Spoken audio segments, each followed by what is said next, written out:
সেইটো কোনে চৰ্চা কৰি আছে কৰা নাই আপোনালোকে চবেই জানে, মই একো নাজানো। মুঠতে সেইদিনাৰ পৰা ফৰ্মেলি আমি মিত্ৰজোঁটত হৈছে, সেইটো প্ৰায় ফাইনাল জাষ্ট ডিক্লাৰেশ্যনৰ বাকি। हाग्रामा महिलारिनि बिजेपिजों मित्रजोट जाबाय होननायनि बाथ्राया नंखायना सैथो? बिजेपि दोलोआ इउपिपिएलजों एलायन्सआव थाखानानैबो बिपिएफखौ मित्रजोटआव लाफानानै सोरखार सालायलांनो सानदों नामा? इउपिपिएल आरो बिपिएफनि राजखान्थि गेलेनायाव थारैनो दंमारो नामा थाखोमानाय बाथ्रा? मा बिपिएफ दोलोआ बिजेपिनि मित्रजोटनि बाहागो जामाराखै नामा? नङाब्ला बिपिएफनि आफादगिरि हाग्रामा महिलारिया मानोथो तामुलपुर बियाबाव उफ्रा बिसायख'थिनि थाखाय बिजाथि फसङाखै?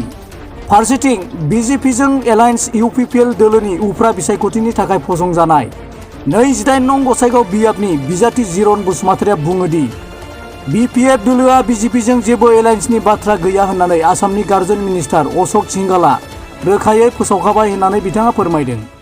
स्पष्ट जाबाय, जों बयबो मिथिगौ जे बिपिएफ दोलोआ होनदोंमोन बिजेपिजों एलायन्स जादों, नाथाय मैयानिफ्राय लानानै जे बिजेपिनि दैदेनगिरि बिथांमोना होनगासिनो दङ जोङो कोनो दिन दस्राजों एलायन्स खालायाखै। जोंना एलायन्स होननानै बुङोबा इउपिपिएल दोलो दङ आरो इउपिपिएल दोलोजोंनो थानानै नैबे उफ्रा बिसायख'थिखौबो बारहोलांनायनि थाखाय बिथांमोना खामानि मावगोन।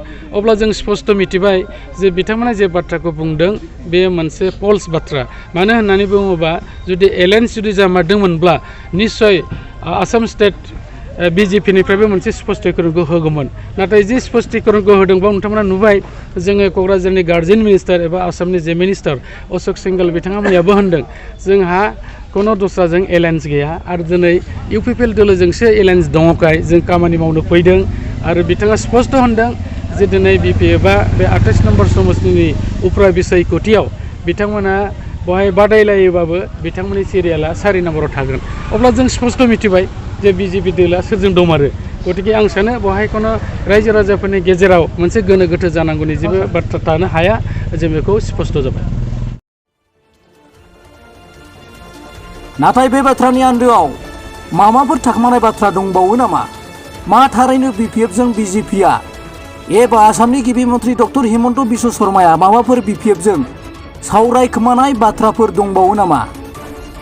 29 नं सोनाब क'क्राझार बियाबनि मावफुं एमएलए रबिराम नार्जारिया अब्ला खौरांगिरिनि सिगाङाव बिपिएफनि बिजेपिजों एलायन्स थानायनि बाथ्राखौ मानोथो बुंबावखो?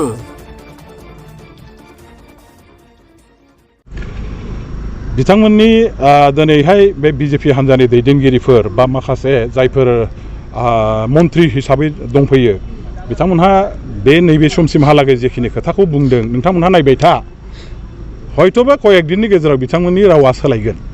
बिथांमोनहा बेखौ नोजोर होनानै ला, जोङो आसामनि गिबि मन्त्रि मुख्य मन्त्रिजों जोंहा टाइट मोनसे सोमोन्दोआव दा फैबाय, टाइट मोनसे आन्डारस्टेन्डिंआव जोंहा फैबाय आरो बिथांनि बिथोन मथे बिथांनि थिननाय लेखा खावलायनाय लेखानो जोङो बेवहाय बिसायख'थियाव खामानि मावनो थाखाय जोङो बेवहाय जोंनि बिजाथिखौ होबाय, देरहाहोनांगौनि थाखाय खामानि मावगोन। आरो बिथाङा जोंखौ आर'ज गाबदों, जोंखौ खावलायदों जे गावसोरनि बिजाथिया दिनै भबानिपुराव दङ, थिग बिदिनो थावरा मरियनियाव दङ, बेफोर बै माने बियाबफ्रावबो गावसोरनि बिजाथिखौ देरहासार होनो थाखाय बिपिएफनिफ्राय समर्थन होनानै एखेबारे खुला खुलियै खामानि मावनांगौ होननानै बिथांमोनहा हाग्रामा महिलारिखौ खावलायदों।